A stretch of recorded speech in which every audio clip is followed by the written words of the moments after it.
Alors,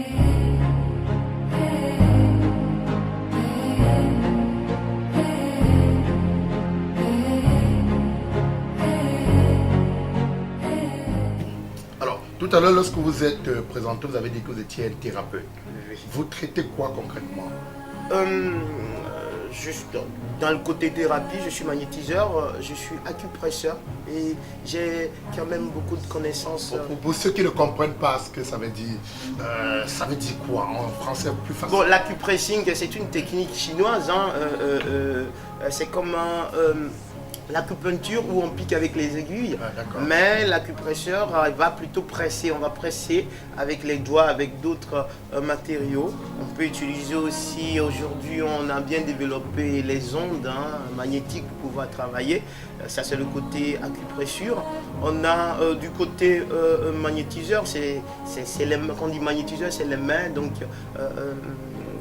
tout le monde a un magnétisme d'abord. Et j'ai une capacité dans mes mains pour pouvoir traiter des douleurs, les maux, les maladies. Quel type de maladie? Est-ce que c'est la fièvre, la tuberculose? Du côté de magnétisme, avec le magnétisme, on peut traiter ou aider beaucoup de maladies. Mais il y a des maladies, c'est une histoire de force qu'on a dans les mains au moment précis. Donc il y a des gens quand on parle de fièvre par exemple, en tout cas moi quand je vais traiter, la fièvre vient d'où? Si c'est une fièvre qui est naturelle, ça part vite. Maintenant si c'est une fièvre qui vient par rapport aux émotions de quelqu'un qui est peut-être stressé ou n'est pas bien ou a un problème et qui a la fièvre, on va plutôt travailler, mettre la main, comme on dit, faire le magnétisme sur un de ses chakras, sur un point précis pour pouvoir lui enlever, lui dégager l'onde qui fait que la personne a la fièvre et puis la fièvre baisse. On ne peut pas, c'est pas spécifique au fait, c'est cas par cas. Maintenant le côté phytothérapie, c'est les plantes. Dieu nous a créés, il a créé les arbres et tout. Et bon, pas la chance, et comme je dis, j'ai beaucoup de connaissances sur les plantes africaines et occidentales, bien étudiées cliniquement.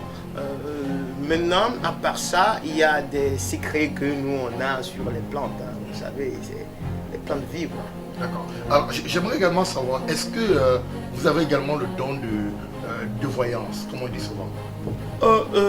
Normalement, quand on est un homme spirituel puissant, on doit voir. Voilà. Quand vous êtes puissant, si quand on dit spirituel, ça ne veut pas dire forcément que vous pratiquez la spiritualité pour aider les gens. À un niveau, on doit se voir soi-même déjà. Parce que si quelque chose va rentrer dans votre champ, vous devez le sentir. Alors moi, je sens à 10 km. Vous tant sentez mieux pour la personne si elle est cool.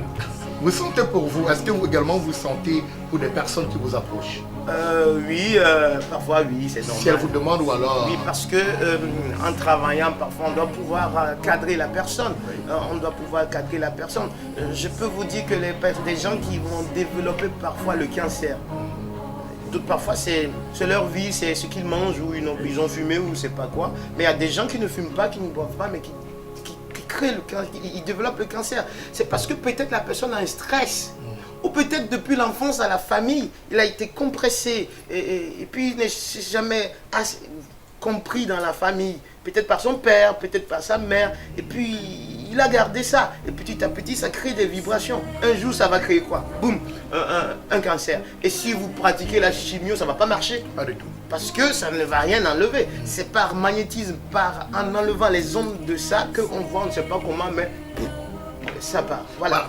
Madame, monsieur, amis téléspectateurs, nous vous rappelons que vous êtes toujours sur ABK à télévision. Nous sommes en compagnie de Nyanya Signa comme Lang Gaston, qui nous vient donc du Togo. C'est vrai qu'il réside du côté de la Suisse. Il nous a rendu une petite visite à ABK télévision. Avec lui, on parle de magie et principalement de magie noire. Alors, Nyanya Signa, tout à l'heure, on a parlé du fait que on peut envoyer de la magie noire contre quelqu'un et après, il y a retour. Alors, on parle là maintenant de choc-retour. Qu'en est-il concrètement, exactement, choc-retour? Le choc-retour, en fait, c'est une sorte de protection que on a, qui fait que quand quelqu'un veut vous nuire, ça reflète. Donc c'est comme l'effet miroir. On nous envoie quelque chose de négatif ça repart chez l'envoyeur. Donc c'est ça le choc retour. Maintenant, effectivement, on peut développer ça si vous voulez, parce que il y a plein de protections qu'on a dans le monde. On peut être protégé et puis c'est pas le choc retour. Et ça court les rues.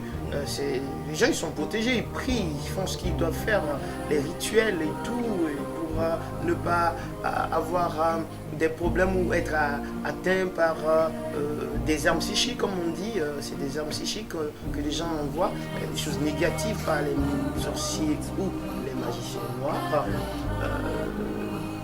C'est une protection normale de base et ça fait que je ne suis pas touché, je suis en forme, ça n'a pas marché. Mais je peux leur dire, parfois ce qu'on a envoyé traîne, ça ne m'a pas atteint mais ça tourne autour de moi. Donc ça tourne. C'est pour ça les gens qui ont ces genres de protection, comme je dis souvent, parfois on a des grandes personnes qui ont beaucoup fait, qui sont protégées, qui sont justes, mais ils n'ont aucune protection simple de base. Le jour qu'ils vont tomber malades. Et vous allez remarquer parfois des gens quand ils tombent malades ou un accident quelconque. Donc le champ magnétique, donc l'aura est fragilisé. Tout ce qui tournait dehors rentre. D'où la personne tombe malade et automatiquement son boulot ne va pas, la famille ça ne va pas, tout ne va pas parce que ça tournait autour, mais ça n'avait pas accès. On a ouvert la brèche. D'accord. Maintenant le choc retour, tant mieux, il faut faire ça comme protection. Ça repart vers l'autre, donc ça ne tourne pas chez nous. C'est ça. Maintenant, il y a aussi des niveaux de choc retour. Moi, j'espère, et comme je dis, je prie Dieu chaque jour que je me lève pour qu'il fasse que j'ai pas des gens de choses comme ça. Si on m'envoie une balle, j'envoie 1000. 1000 balles. Je ne suis pas un choc retour. Est-ce qu'en envoyant 1000 balles, vous n'avez pas peur des balles perdues qui pourraient prendre des innocents à côté? Quand vous dites balle perdue, qu'est-ce que on a des missiles balistiques bien ciblés. Donc, ce qui vient vers moi, je le renvoie à l'envoyeur. Je ne le renvoie pas dans l'espace. Ça veut dire qu'un innocent ne court pas le risque d'être atteint par quelqu'un. C'est pas l'innocent qui m'a envoyé, ça va vers la personne qui m'a envoyé. Maintenant, il y a une chose aussi, c'est bien la question. Si c'est un sorcier maléficent, un mauvais, et s'il me balance ça et je lui envoie 1000, ah bah, peut-être si c'est sa famille qui pense, qui lui a dit de venir me chercher. Là, c'est pas mon problème.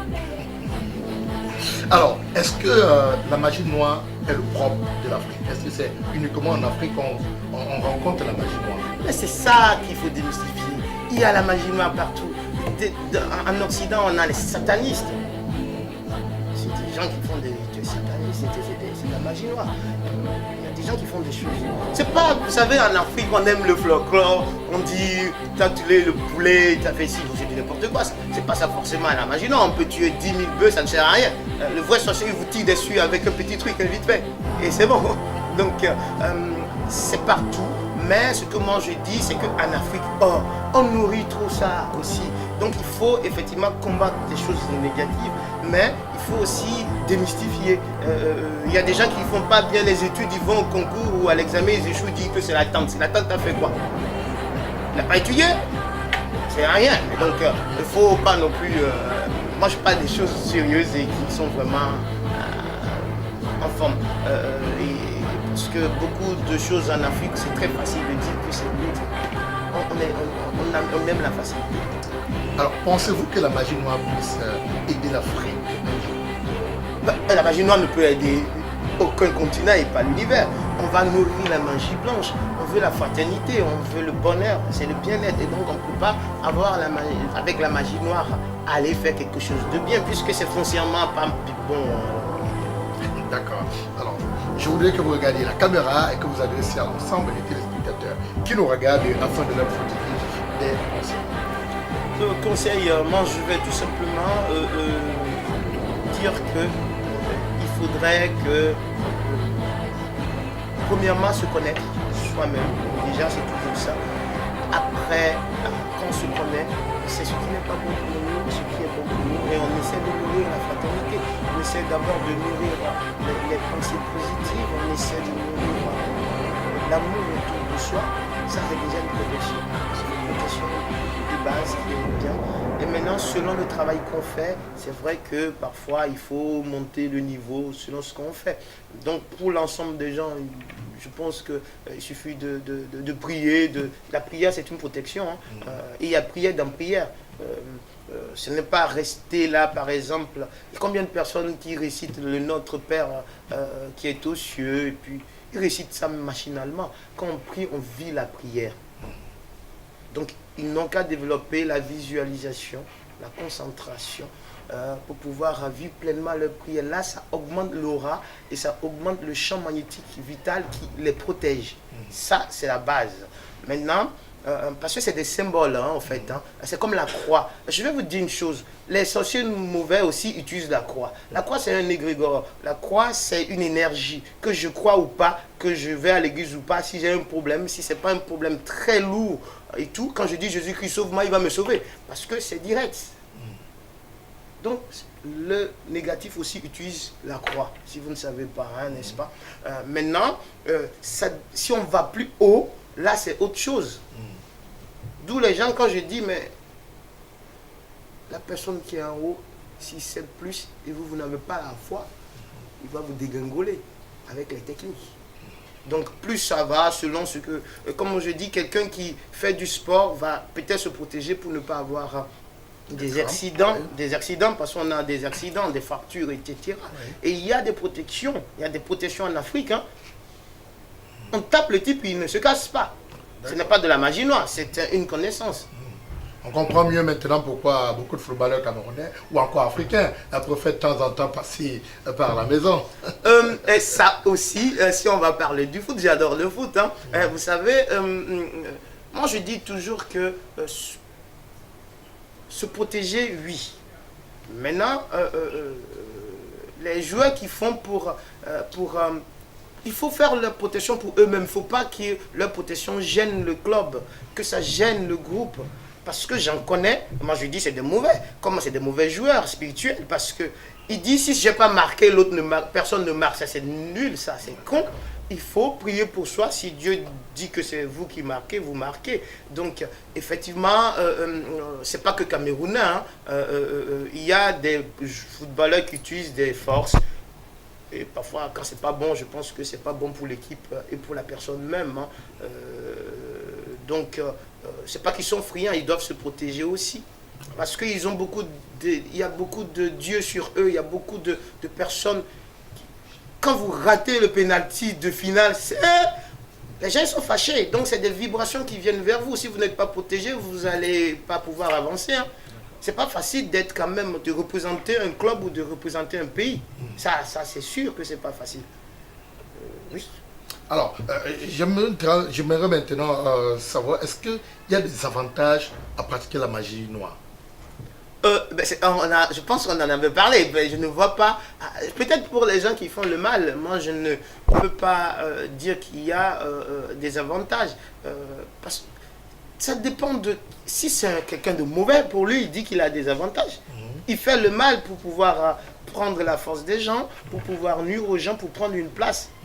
Moi, je ne peux pas dire que c'est des retardés, c'est des ignorants. D'accord. Alors, il y a quelque chose de pertinent que vous avez dit, c'est que lorsque vous êtes attaqué par des forces surnaturelles, lorsque vous dites Jésus sauve-moi, automatiquement il te sauve, que tu sois croyant ou pas. Alors, ça dit que la religion n'a plus véritablement sa place, il suffit tout simplement de croire en Dieu ou alors d'avoir la foi en Jésus. Oui, parce qu'en fait, la religion a sa place, puisque la religion, c'est elle qui explique, c'est la religion qui a nourri aussi le nom de Jésus-Christ. Hein.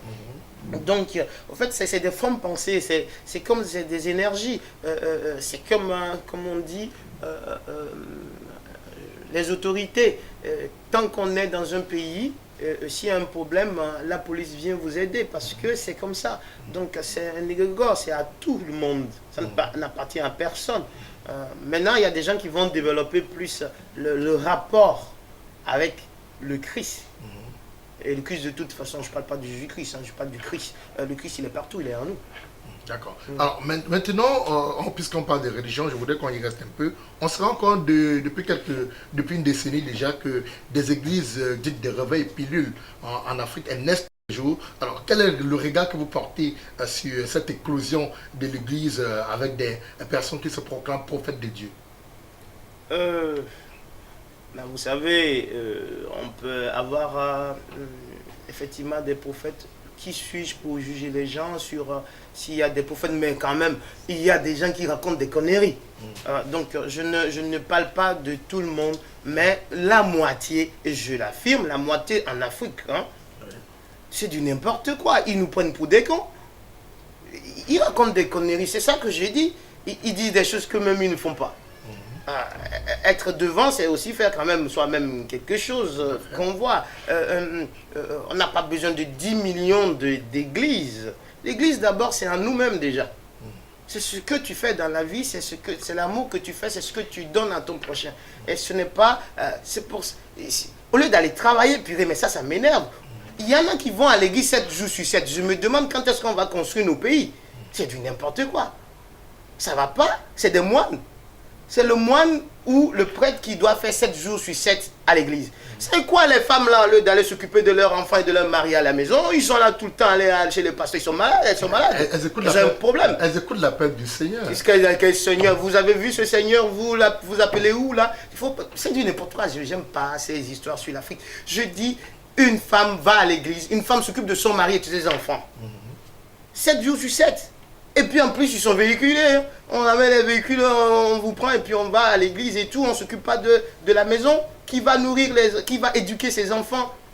Le Seigneur dit de ne pas éduquer ses enfants. Depuis quand c'est écrit? Il faut montrer ça dans la Bible. En plus, dans quelle Bible? Les Bibles périmées là qui changent. C'est des Bibles qui se créent pour chaque église. Je crée une église, je crée ma Bible. C'est du n'importe quoi.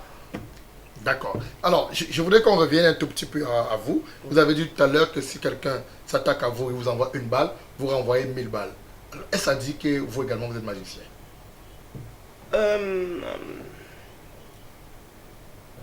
C'est normal.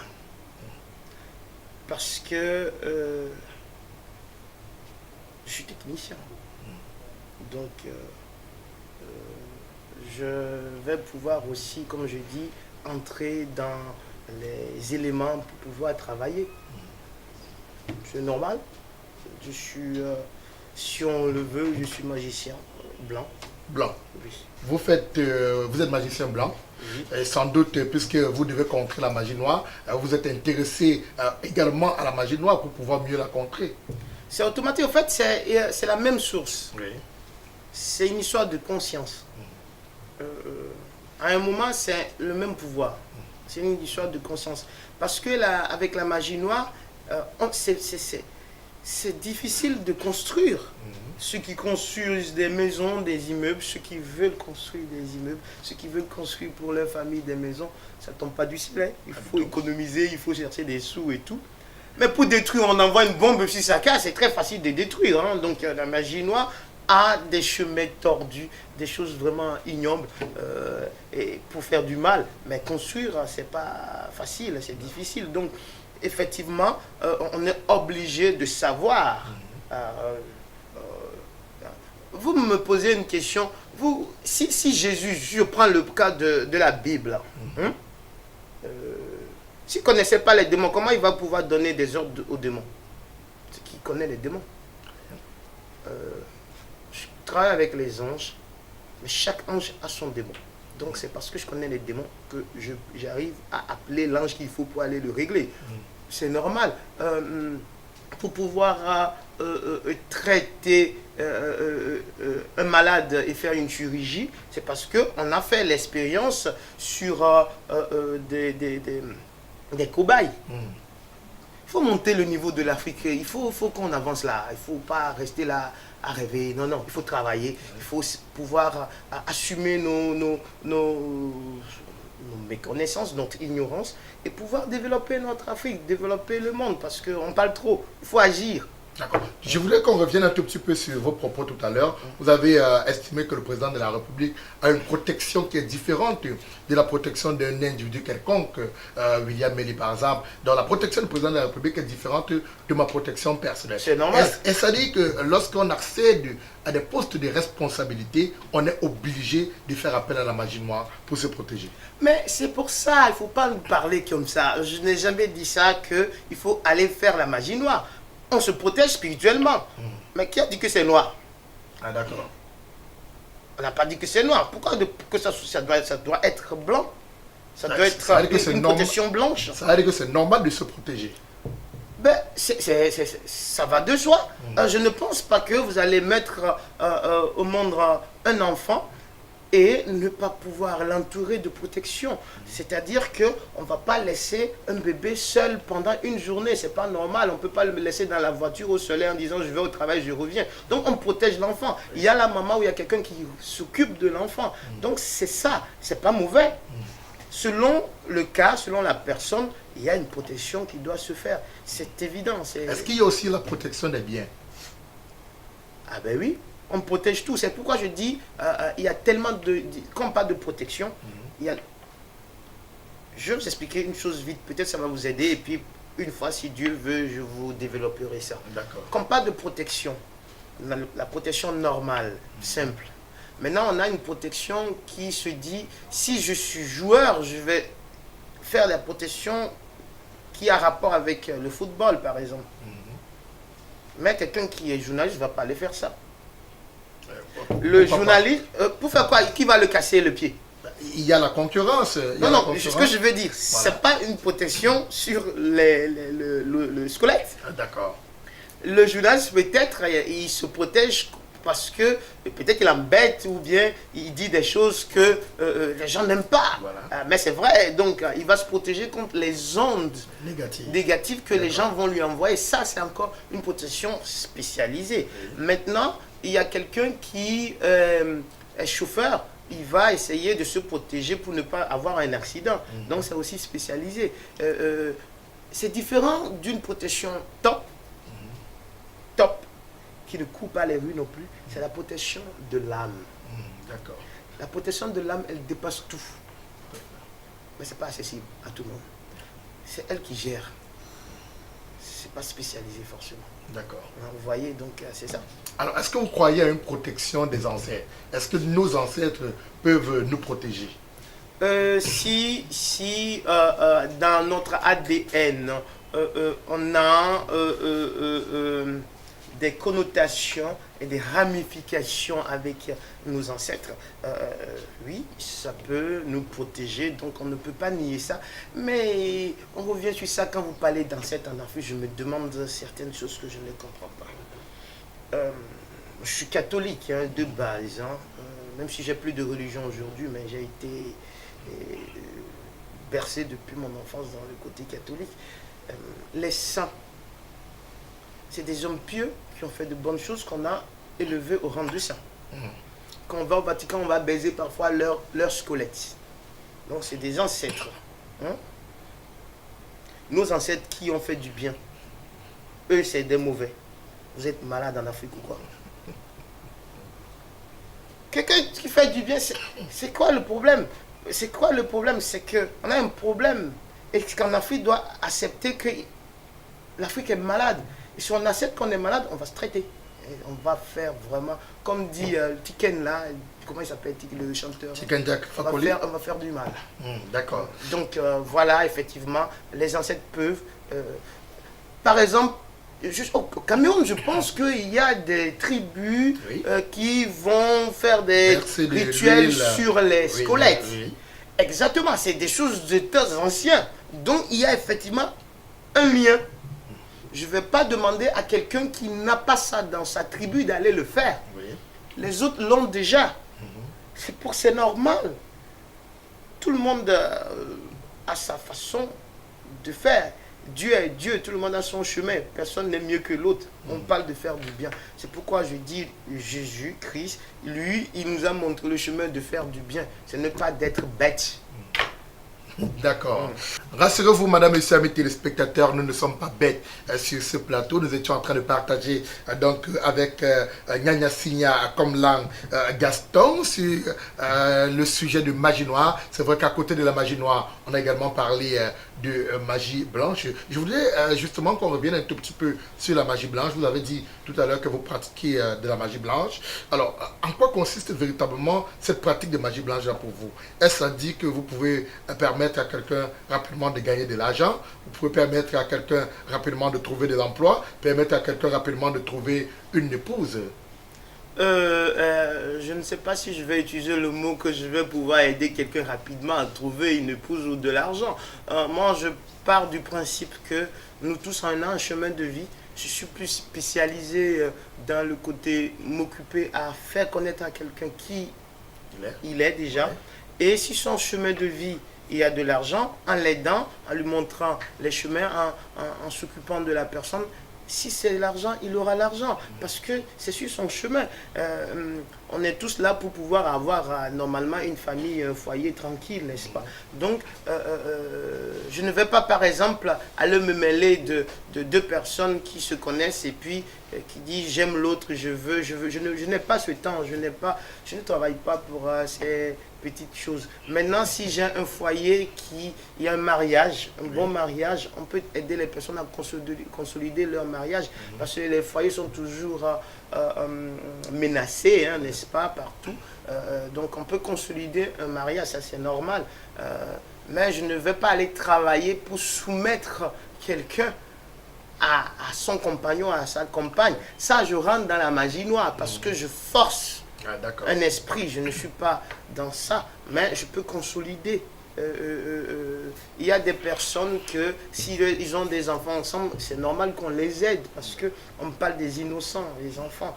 Mais si c'est pour dire que Dieu ne m'a pas donné ma force pour pouvoir faire ce genre de choses. D'accord.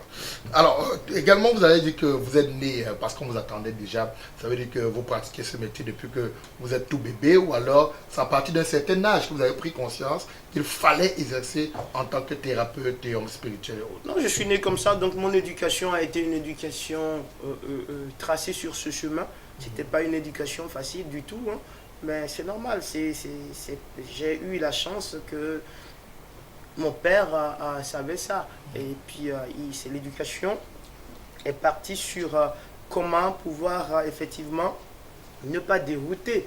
Parce que les forces qu'on a, on peut vraiment effectivement dérouter. Mais quand on est bien éduqué, bah, si on déroute, c'est vraiment qu'on est nous-mêmes pas bien. Parce qu'aujourd'hui, les gens qui ont des enfants doivent faire des efforts pour connaître un peu leurs enfants. Combien de personnes, je ne parle pas de la fille, je parle du monde, qui vont faire le collège après, et ils vont se dire, mais je vais faire quoi dans ma vie? Et puis ils ne savent pas, après ils choisissent un chemin. Peut-être ce n'est pas leur chemin, peut-être ils sont médecins aujourd'hui, mais peut-être ils devaient être dans l'armée. Si c'était dans l'armée, ça devait être le grand général, parce que c'est leur matière. Mais les parents doivent essayer, pour moi c'est ça aussi l'éducation, doivent essayer de savoir, pas trop, hein, peut-être 10% ou 15%, la capacité ou les capacités de leur enfant, et les défauts, parce que nous tous on a des défauts. Et c'est les travaux que je fais, c'est sur du temps. Et après on éduque l'enfant dans son monde. Et vous allez voir, bah, ça va, hein. Le reste, on aurait donné l'éducation et l'enfant devrait s'occuper de son chemin après. D'accord. Alors, dites-moi maintenant, vous exercez dans ça, et vous en avez fait votre métier. Est-ce que vous avez une entreprise ou alors un cabinet? Ben oui, j'ai un cabinet au Togo, j'ai un cabinet en Suisse, bien sûr. Ça, c'est normal. Et puis, j'ai une équipe qui travaille avec moi. Et puis, voilà. On peut dire que le métier nourrit son homme. C'est normal, dans la vie, il faut bien, quand on travaille, c'est pour aussi vivre. Donc ça va de choix. D'accord. Alors, nous avons été heureux de partager ces quelques moments en votre compagnie. Je ne sais pas comment est-ce que vous avez trouvé les échanges. C'est à vous de nous donner votre appréciation. Non, ça va, vous avez bien posé des questions et puis on a essayé ensemble de pouvoir expliquer aux téléspectateurs les quelques aperçus. Et comme on dit, par la grâce de la nature du Tout-Puissant, s'il faut, on éclaircira mieux que ça sur des cas bien précis. Et puis, voilà, sinon ça va. Et c'est à eux de nous dire, hein, vous savez. Mais moi, j'ai bien aimé les questions comme il fallait parce que c'est des questions qu'il faut poser pour qu'on puisse expliquer. Voilà, madame, monsieur, nous avons été heureux de partager ces quelques moments en votre compagnie. On espère revoir sur ce plateau très très bientôt notre frère Nyanya Signa comme là à Gaston, avec qui nous allons partager pourquoi pas sur d'autres sujets. Mais pour le moment, nous allons tout simplement vous remercier et vous demander de rester en compagnie des programmes d'ABK à télévision. On se dit au revoir. Bye bye.